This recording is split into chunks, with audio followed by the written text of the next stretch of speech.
Alors, la lecture biblique d'aujourd'hui, c'est le psaume 27, psaume de David. L'Éternel est ma lumière et mon salut. De qui aurais-je crainte? L'Éternel est le soutien de ma vie. De qui aurais-je peur? Quand des méchants s'avancent contre moi pour dévorer ma chair, ce sont mes persécuteurs et mes ennemis qui chancellent et tombent. Si une armée se campait contre moi, mon cœur n'aurait aucune crainte. Si une guerre s'élevait contre moi, je serais malgré cela plein de confiance. Je demande à l'Éternel une chose, que je désire ardemment. Je voudrais habiter toute ma vie dans la maison de l'Éternel pour contempler la magnificence de l'Éternel et pour admirer son temple. Car il me protégera dans son tabernacle au jour du malheur. Il me cachera sous l'abri de sa tente. Il m'élèvera sur un rocher. Et déjà ma tête s'élève sur mes ennemis qui m'entourent. J'offrirai des sacrifices dans sa tente au son de la trompette. Je chanterai, je célébrerai l'Éternel. Éternel, écoute ma voix, je t'invoque, aie pitié de moi et exauce-moi. Mon cœur dit de ta part, cherchez ma face. Je cherche ta face, ô Éternel, ne me cache point ta face. Ne me repousse pas avec colère, ton serviteur. Tu es mon secours, ne me laisse pas, ne m'abandonne pas. Dieu de mon salut. Car mon père et ma mère m'abandonnent, mais l'Éternel me recueillera. Éternel, enseigne-moi ta voie. Conduis-moi dans le sentier de la droiture, à cause de mes ennemis. Ne me livre pas au bon plaisir de mes adversaires, car ils s'élèvent contre moi de faux témoins et des gens qui ne respirent que la violence. Oh, si je n'étais pas sûr de voir la bonté de l'Éternel sur la terre des vivants. Espère en l'Éternel. Fortifie-toi et que ton cœur s'affermisse. Espère en l'Éternel. Que Dieu bénisse sa parole. Amen. Alors, le cantique 280, Père, je viens à toi.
Aujourd'hui, je vais vous raconter une histoire qui s'est passée il y a très, très longtemps.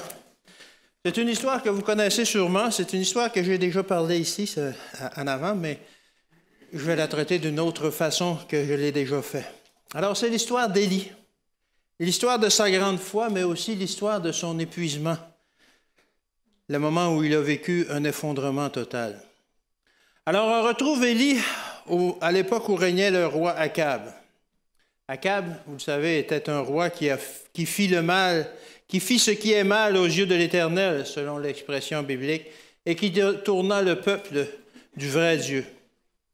Mais Dieu voulait absolument que son peuple revienne à lui, et il lui envoya Élie pour lui servir une bonne leçon, autant au peuple qu'au roi Akab. Alors, c'est devant ce roi-là que se présente un jour Élie. On retrouve ça dans 1 Roi 17. Il lui tend à peu près ce langage. « Akab, tu es le pire roi qui ait régné sur ce pays. Tu es le plus idiot et le plus méchant adorateur d'idoles que l'on ait jamais vu. Tu te laisses mener par le bout du nez par ta femme, puis cette femme-là, tu as choisi la pire qu'il y avait sur la terre. Je suis venu te dire que ça ne se passerait pas comme ça indéfiniment, et Dieu m'a dit de te dire qu'il ne pleuvrait pas jusqu'au moment, ni ne tomberait de rosée, jusqu'au moment où je prierai pour que la pluie tombe à nouveau. » Et il est parti comme ça, sans demander son reste. Et le roi Akab est resté abasourdi. Il n'a même pas eu le temps de réagir. Et Élie est parti. Élie est parti et Dieu l'a envoyé demeurer près du torrent de Kérit. Il se nourrissait de ce que les corbeaux lui apportaient comme nourriture et il buvait l'eau du torrent, tout simplement. Il avait une vie très, très simple. Lorsque le cours d'eau se fut asséché, bien entendu, parce que c'était aussi la sécheresse, Dieu l'envoya vers une veuve d'un pays païen afin d'y quêter sa subsistance. Dans ce pays-là, la famine régnait aussi, et elle était si sévère que cette femme désespérée se préparait à prendre son dernier repas, après quoi, comme elle le disait, elle n'avait plus rien, et elle et son fils mourraient de faim, sûrement, parce qu'elle n'avait plus rien en réserve. Malgré cela, Élie lui a demandé, « Donne-moi ton repas. Donne-moi le dernier repas que tu préparais pour toi et ton fils, et donne-le-moi. » Et cette femme fit ce qu'Élie lui demanda. Par ce geste de foi, elle et sa famille ne manquèrent plus de rien durant les 3 années que durèrent la famine. Non seulement elle et son fils eurent la vie sauve suite à son acte de foi, mais aussi toute sa famille, parce que j'imagine qu'elle avait plein d'invités à sa table parce qu'elle pouvait faire maintenant plein de bons petits pains avec son petit bol de farine qui ne s'épuisait jamais et son petit pot d'huile qui ne se vidait jamais non plus. Alors, elle devait justement faire beaucoup, beaucoup d'heureux autour d'elle. Combien de personnes que cela représente, je l'ignore, mais elle devait vraiment être généreuse pour toute sa famille et son entourage. Élie a passé 3 ans dans cet endroit avant d'être rappelé au travail par Dieu. Fini la paresse, un boulot énorme l'attendait. Alors Élie fut mandaté pour organiser un duel au sommet du mont Carmel. Ça prend toujours quelque chose de spécial pour attirer les foules. Mais quand vous annoncez dans le pays qu'il va y avoir une bataille des dieux au sommet de la montagne, vous pouvez être sûr que vous allez attirer les foules. Puis en plus, si l'entrée est gratuite, wow, les gens vont venir, c'est sûr. Et peut-être que aussi durant le spectacle, il va y avoir des bonnes retombées pour le peuple. Peut-être qu'il va y avoir un goûter et des rafraîchissements qui vont être servis. Alors il y avait une grande foule qui était prête à venir assister au spectacle. Alors le jour du duel, que l'on retrouve dans 1 Roi, verset 19, tous les faux prophètes étaient là. 850 faux prophètes contre Élie seul. 850 contre 1. Les paris étaient ouverts. La foule disait, qui va gagner? Qui pensez-vous qui va gagner? Élie n'avait pas beaucoup la cote. 850 contre 1, partait pas fort. Néanmoins, c'est lui qui a fixé les règles. Des règles toutes simples, en fait. Les règles du combat. Des autels furent érigés pour la compétition. Le Dieu qui serait le vrai Dieu devrait manifester sa présence et son existence en répondant aux prières des prophètes, en envoyant le feu sur un des deux autels. Bon joueur, Élie laissa ses adversaires commencer en premier à implorer leur Dieu. Et le spectacle commença. Les 850 prophètes de Baal et d'Astarté se mirent à prier, à faire des incantations, à crier, à supplier leur Dieu. « Mon Dieu, envoie le feu, envoie le feu! » Et ça dansait, ça faisait toutes sortes de choses autour de l'autel. Élie les regardait faire d'un air moqueur. « Criez plus fort! Peut-être que votre Dieu est sorti, peut-être qu'il ne vous entend pas. Criez plus fort, priez plus fort, peut-être qu'il va vous entendre, il est peut-être sorti, il va revenir. Allez, allez! » Et il les encourageait. Et eux, les faux prophètes, suant en grosses gouttes, de crier plus fort, de chanter plus fort, de se faire des incisions et de répandre leur sang partout. Ils voulaient absolument une réponse de leur Dieu, et ils l'auraient. Ils en étaient sûrs, du moins. Bien entendu, ils espéraient une réponse de leur Dieu, mais que cette réponse vienne ou non, ils espéraient avant tout qu'ayant donné un tel spectacle devant la foule serait finalement de leur côté contre Élie. De toute façon, si leur Dieu ne donnait pas le feu sur l'autel, il n'y avait pas grand chance que le Dieu d'Élie donne le feu non plus. Ça ne s'était jamais vu. Ce n'est pas des choses qui arrivent couramment de voir des choses comme ça. Alors, ils ont continué leur spectacle. Et ayant obtenu les faveurs de la foule, ils pensaient qu'ils pourraient faire d'Élie ce qu'ils voulaient. Et quel spectacle ils donnèrent! On ne fait pas mieux aujourd'hui lors des grands rassemblements où on écoute du rock, des groupes rock. À la fin, ils étaient complètement épuisés, mais toujours pas de feu sur l'autel. Puis vint le tour d'Élie. L'atmosphère était bien différente. Devant son grand calme, l'effervescence de la foule était retombée. Tout le monde était attentif. On aurait pu entendre une mouche voler. Alors Élie installa son sacrifice sur l'autel. Le bois et le taureau étaient là, sur l'autel qu'il avait érigé. Alors là, Élie avait le sens du théâtre. Il demanda de l'eau qu'il versa sur le sacrifice. 12 cruches de cette eau si précieuse à cause de cette sécheresse. Et il y en avait tellement que l'eau inonda tout l'autel, le sacrifice, et qu'elle remplit même un fossé qu'il avait creusé tout le tour de son installation. Alors, personne maintenant ne pourrait l'accuser d'un quelconque tour de passe-passe. S'il avait placé sous le bois une allumette ou quelque dispositif que ce soit pour allumer le feu, cela devait être bien éteint maintenant qu'il avait tout déversé cette eau sur tout ça. Alors, il a demandé à la foule de se reculer un peu. Attention, je ne voudrais pas que personne soit blessé lorsque le feu va descendre du ciel. Oui, Élie avait une très, très grande confiance. Et il pria Dieu d'agir. Ça n'a pas été long. Instantanément. À la minute où il a prié, il a fait une courte prière. Le feu, il y eut un éclair et un coup de tonnerre. Le feu descendit du ciel dans un tourbillon sur l'autel et consuma le sacrifice, le bois, les 12 pierres de l'autel, même la terre où elle était posée. L'eau dans le fossé se vaporisa instantanément et s'éleva dans un nuage. Tout était accompli. Dieu avait répondu à ses prières. On savait maintenant qui était le vrai Dieu. C'était maintenant temps de passer à autre chose sérieuse pour Élie. Élie fit alors attraper les faux prophètes, les fit descendre au torrent de Kison et les tua tous. Puis il remonta sur la montagne et pria pour la pluie comme il avait promis de le faire. 6 fois, il envoya son serviteur pour voir si la pluie s'en venait. Mais chaque fois, son serviteur revint et il n'y avait rien.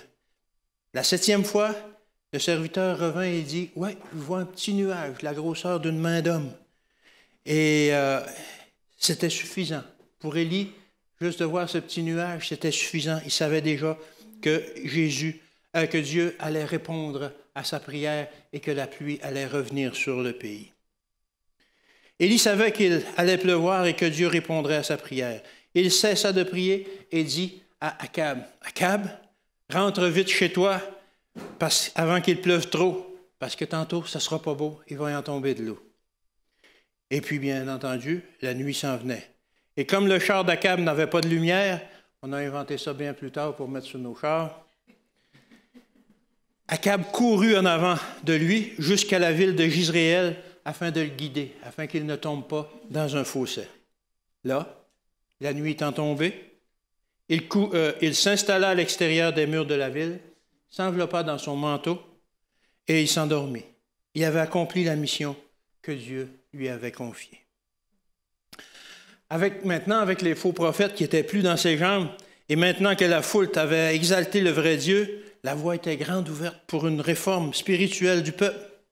La terre était rafraîchie par la pluie, les gens n'auraient plus à souffrir de cette sécheresse et ils seraient maintenant prêts à entendre ce que Élie voudrait leur dire au sujet du vrai Dieu. Le peuple retournerait à Dieu, mais c'était sans compter sur la puissance de Satan qui sait profiter d'un moment d'épuisement pour faire tomber même le plus grand, parfois. 1 Roi 19, versets 1 à 3. 1 Roi 19, 1 à 3.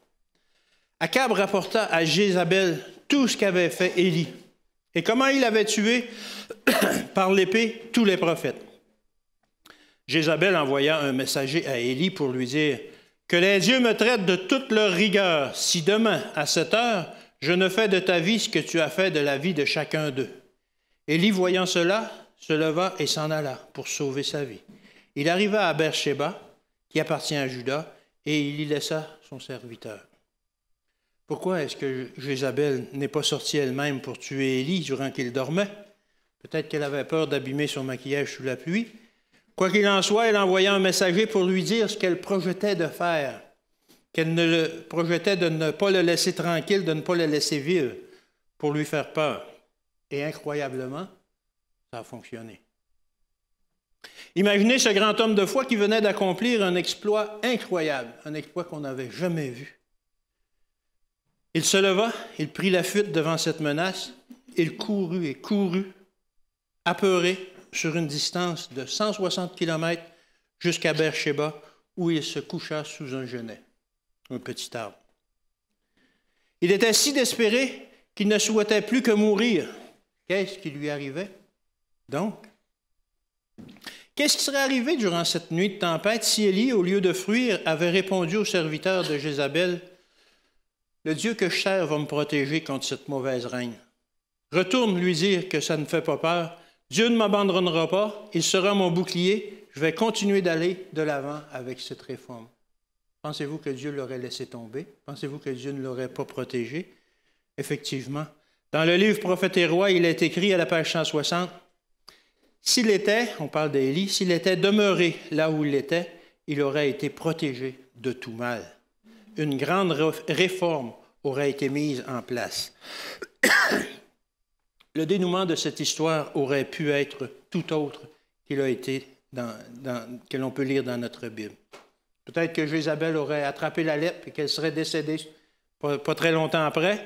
On ne le sait pas, mais ça n'a pas été ça le cas. Ce ne fut pas le cas. Pourquoi est-ce qu'Élie a fui devant le danger? Pourquoi a-t-il eu peur de Jézabel alors qu'il venait juste de voir la victoire sur Akab et sur les 850 prêtres de Baal? La seule réponse que nous pouvons donner, c'est qu'il était à ce moment dans un grand état d'épuisement physique et émotionnel à ce moment-là. C'est un moment connu que lorsque nous sommes épuisés physiquement et émotionnellement, nous sommes aussi moins forts spirituellement. Nous sommes plus aptes au découragement, plus portés au découragement et à la dépression. Toute la journée, il avait travaillé très fort, sans s'alimenter. Il avait gravi le mont Carmel 2 fois. Il avait eu une journée remplie d'émotions. Sa vie était en danger depuis trop longtemps maintenant, depuis 3 ans que Akab lui courait après. La pression qu'il avait subie était énorme. Sournoisement, la dépression le saisit et il se retrouva dans la sombre vallée où il ne voyait aucun moyen de s'en sortir. Il avait abusé de ses forces et il faut faire attention au temple du Saint-Esprit qui est notre corps. Il ne faut pas abuser de nos forces. Que fait-on quand on est dans la dépression? Quelle est souvent la première chose que l'on fait lorsque l'on est en dépression? La première chose que nous faisons, comme l'a fait Élie, c'est que l'on prend la fuite. Parfois, on prend la fuite vers le réfrigérateur où on essaye de de retrouver le bonheur en mangeant nos émotions. Parfois, nous essayons de fuir notre fatigue émotionnelle en dormant beaucoup plus que d'habitude et en espérant de ne plus nous réveiller. Parfois, nous essayons de fuir en développant une nouvelle relation, en postulant pour un nouvel emploi, en faisant un déménagement. Parfois, nous essayons de fuir notre fatigue émotionnelle en nous enfouissant sous une montagne de travail. Peu importe la façon, nous espérons désespérément de nous sortir de ce quelque chose sans nom qui draine notre joie, notre bonheur, notre énergie et notre espoir. Alors Élie, lui, a littéralement pris la fuite. Du mont Horeb, il se rendit à Beersheba d'un trait, soit 160 kilomètres. Il se couche sous un genêt et s'endort. Malheureusement, lorsque frappe la dépression, nous fuyons aussi loin que nous le pouvons, jusqu'au moment où on n'en peut plus. Jusqu'au moment où on réalise qu'on ne peut pas aller plus loin. Jusqu'au moment où nous sommes vraiment rendus au bout du rouleau. Cette fuite n'a rien pour nous remonter le moral. Les remords et la honte commencent alors à nous envahir, à nous hanter. C'est ce qui est arrivé à Élie. Il n'avait pas réussi à mener à bien sa mission. Il s'était effondré au moment le plus crucial. Ce qu'il avait accompli n'était que le début de la mission de réforme qui était prévue pour Israël et il n'avait pas su la mener à bien. Il réalisait maintenant qu'il avait désappointé ceux qui croyaient en lui, aussi bien le peuple que Dieu. Il exprime très bien ce sentiment au verset 4.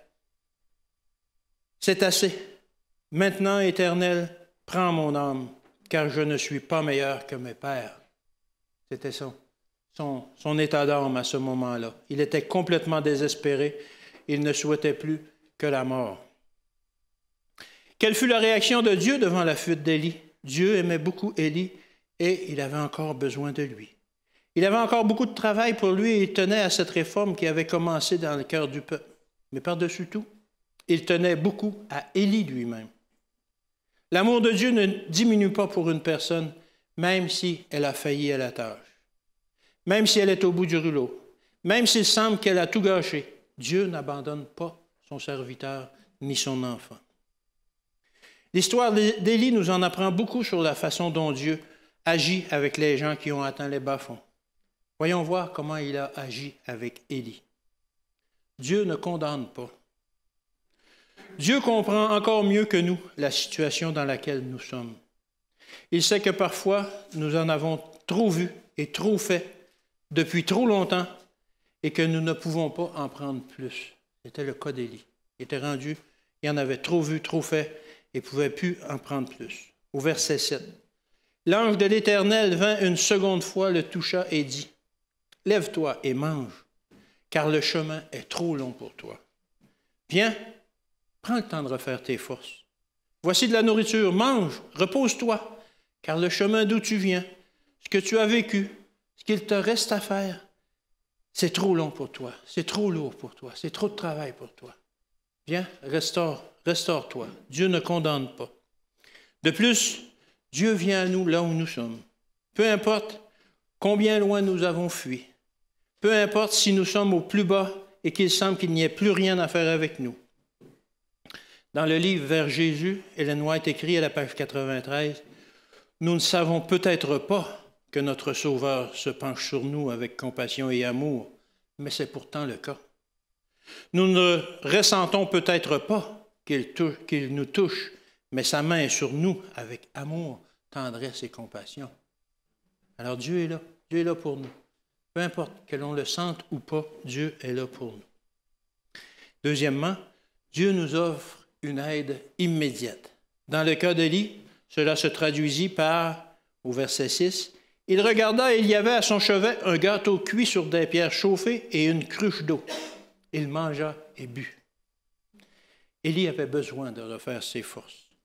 Dans notre cas aujourd'hui, cet être peut se traduire par l'aide d'un ami, d'un conseiller, d'un membre de notre famille qui va nous montrer de la compassion, qui va nous aider, qui va nous diriger vers Dieu, car Dieu se sent très concerné en tout cela.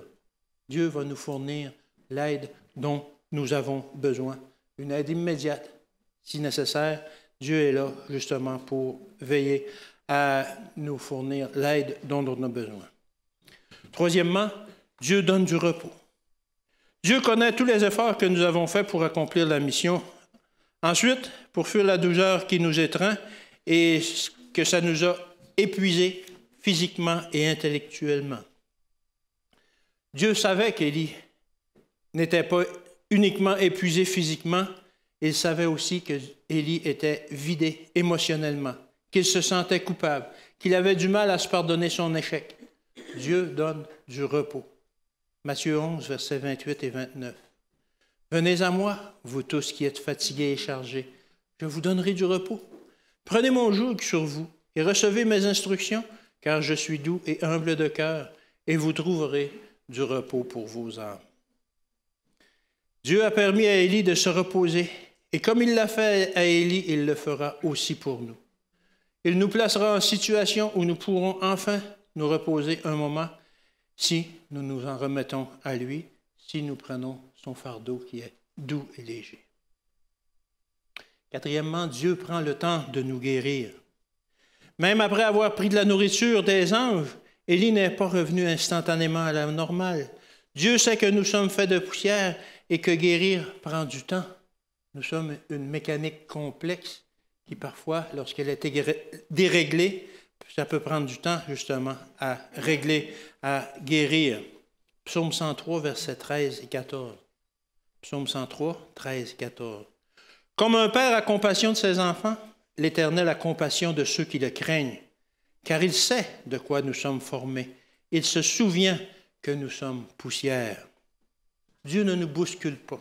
Dieu nous laisse le temps. Il prend le temps car il sait que nous en avons besoin pour régénérer la mécanique, pour régénérer notre corps, pour refaire le plein d'énergie. Dieu prend le temps. Dieu nous donne le temps qu'il faut. Dieu est prêt à attendre le temps qu'il faut, à donner le temps qu'il nous faut pour que nous puissions guérir, que nous guérissions. Cinquièmement, Dieu redirige notre course et notre fuite. Dieu comprend que notre vie dans ce monde de péché est peut trop souvent être cause de dépression. Nous sommes attaqués de toutes parts souvent. Il comprend notre envie de fuir, d'essayer d'y échapper par toutes sortes de moyens. Il veut réaligner notre course vers un but plus productif que destructif. Dieu sait que nous sommes présentement dans une terrible tempête. Il veut maintenant qu'au lieu de fuir de façon inconsidérée, que nous marchions maintenant avec lui. Il veut rediriger notre fuite vers un lieu sécuritaire. Alors, lorsque nous sommes en sécurité dans ses bras, comme Élie était en sécurité dans la caverne où Dieu l'avait amené, il veut nous faire entendre un murmure doux et léger. On retrouve ça dans 1 Roi 19, versets 11 et 12. L'Éternel dit, « Sors et tiens-toi dans la montagne devant l'Éternel. » Et voici l'Éternel passa. Et devant l'Éternel, il y eut un vent fort et violent qui déchirait les montagnes et brisait les rochers. L'Éternel n'était point dans le vent. Et après le vent, ce fut un tremblement de terre, et l'Éternel n'était pas dans le tremblement de terre. Et après le tremblement de terre, il y eut un feu. L'Éternel n'était pas dans le feu. Et après le feu, un murmure doux et léger. Dieu voulait faire comprendre à Élie, aussi bien qu'à nous aujourd'hui, que ce n'est pas lui qui était la cause des tempêtes de notre vie, que ce n'était pas lui qui était la cause des tremblements de terre qui ébranlent toutes nos convictions et nos ardeurs, et que ce n'est pas lui non plus qui est à l'origine des feux qui nous consument intérieurement. Il veut nous faire comprendre que lui, il est dans un murmure doux et léger, apaisant, revigorant, bienfaisant. C'est la façon dont il se présente à nous. Sixièmement, Dieu nous donne l'énergie pour aller encore une fois à sa rencontre. Élie était complètement épuisé. Il était, comme nous disons, en burn-out. De lui-même, il n'avait plus la force de rejoindre Dieu. Dieu pourvoit aussi à cela. Dieu nous promet un meilleur lendemain. Alors que Élie reposait sous le genêt, il pensait que tous ses meilleurs jours étaient derrière lui. que sa vie était finie, qu'il ne serait jamais plus utile pour Dieu ni pour quiconque, mais Dieu voyait les choses différemment. Dieu savait qu'il y avait encore de beaux jours à venir pour Élie. Il y avait d'autres rois à oindre. Il y avait un successeur à trouver et à choisir. Dieu savait déjà ce qui viendrait pour la suite, qu'Élisée deviendrait comme un fils pour Élie et qu'il prendrait sa relève. Dieu savait qu'Élie aurait encore une fois l'occasion de faire, par la foi, descendre le feu du ciel. Vous pouvez lire son histoire dans 2 Rois 1 au verset 14. Pour Élie, ce n'était pas prévu qu'il meure de désespoir sous le genêt, mais plutôt qu'un chariot de feu vienne le prendre, le chercher pour l'amener directement au ciel. Dieu avait encore de grands projets pour Élie. C'est la même chose pour nous. Lorsque nous sommes au plus bas, Dieu sait qu'il a encore besoin de nous, que nous avons encore une tâche à accomplir pour lui, que nous avons encore des gens à rencontrer, des messages à transmettre de sa part. Il est prêt à nous attendre, à nous guérir et à nous envoyer encore en mission, même si en apparence, nous avons tout gâché. Lorsque, comme Élie, nous nous retrouvons dans une grotte sur une montagne au milieu du désert, il peut arriver que, comme lui, nous entendions Dieu nous demander dans un doux murmure, comme l'on voit au verset 9, « Que fais-tu ici, Élie? Que fais-tu ici, Alain? Je t'ai envoyé vers Akab, je t'ai envoyé vers le torrent, je t'ai envoyé vers la veuve, je t'ai envoyé vers le mont Carmel. Mais qui t'a envoyé ici, au mont Horeb? » C'était une question, ce n'était pas un reproche à Élie, mais plutôt pour lui faire prendre conscience de l'état où il était maintenant. La voix de Dieu était douce, tendre et remplie d'amour. C'est cette même voix qui nous appelle lorsque nous sommes au plus bas. C'est cette même voix qui nous appelle à nous accrocher à lui dans les tempêtes et dans le feu de la vie. Oui, il est bien de méditer sur le message transmis par l'expérience d'Élie sur le mont Carmel, mais il est aussi important de méditer sur le message qu'il a reçu de Dieu sur le mont Horeb, quand Dieu lui a posé cette question avec sa douce voix. « Élie, que fais-tu ici? » Cette même question s'adresse à nous tous lorsque nous sommes au plus bas. « Alain, que fais-tu ici? » Cette question sert aussi à nous faire prendre conscience que Dieu est là pour assurer notre guérison. Heureusement, aujourd'hui, je sais que Dieu peut faire d'un prophète apeuré et en fuite un instrument de salut pour son entourage. Je sais maintenant que Dieu veut nous sauver. Il veut que plus qu'aucun d'entre nous se perde parce qu'il a encore besoin de nous. Il a encore besoin qu'il veut encore nous restaurer et nous ramener à lui. Voyez-vous combien Dieu est bon? Bien qu'Élie ait fait une erreur, qu'il ait pris la fuite, Dieu ne l'a pas rejeté. Jésus est venu dans ce monde pour sauver des gens qui commettent des erreurs, qui pêchent et qui sont découragés. Jésus est venu pour sauver les pécheurs. Nous pouvons parfois l'abandonner, mais lui ne nous abandonnera pas. Nous pouvons le désappointer, mais il nous veut quand même dans son royaume à la fin des temps. Non, on n'est pas à l'abri du découragement, de la dépression. Nous ne sommes pas à l'abri de passer du mont Carmel au mont Horeb. Nous ne sommes pas à l'abri de voir défiler sur notre vie une tornade, un tremblement de terre ou un feu dévastateur. Mais quand cela arrivera, tendez l'oreille, parce qu'après ce tumulte dans vos vies, il y aura aussi un doux murmure, une voix qui vous demandera « Que fais-tu ici? Reviens à moi, tu es mon enfant que j'aime. »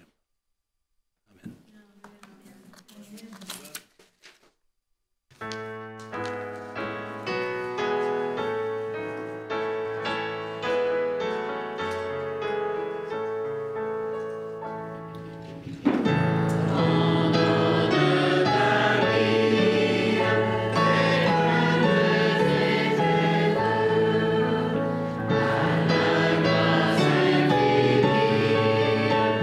Yes.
et tendre Père Céleste, oui, nous attendons ce jour de délivrance, ce jour de repos, ce jour de clarté. Seigneur, tu nous promets que tu nous veux en santé, que tu nous veux fort. Seigneur, c'est ta force que nous voulons en nous. Seigneur, alors que chacun d'entre nous retournerons en cette semaine, chacun de notre côté, chacun dans notre demeure, à notre travail, à nos occupations, accompagne-nous. Donne-nous la force à chacun de résister aux tempêtes et aux feux dévorants qui vont nous entourer. Sois avec nous devant ces tremblements de terre qui nous secouent parfois et secouent nos familles. Donne-nous la force, donne-nous le courage de passer à travers toutes ces épreuves. Mais par-dessus tout, sois avec nous, Seigneur. Sois avec nous pour nous supporter, pour nous guider, pour nous aimer. Seigneur, on te prie pour tous ces gens. Bénis-les, protège-les, garde-les. Au nom de ton Fils qu'on te le demande. Amen.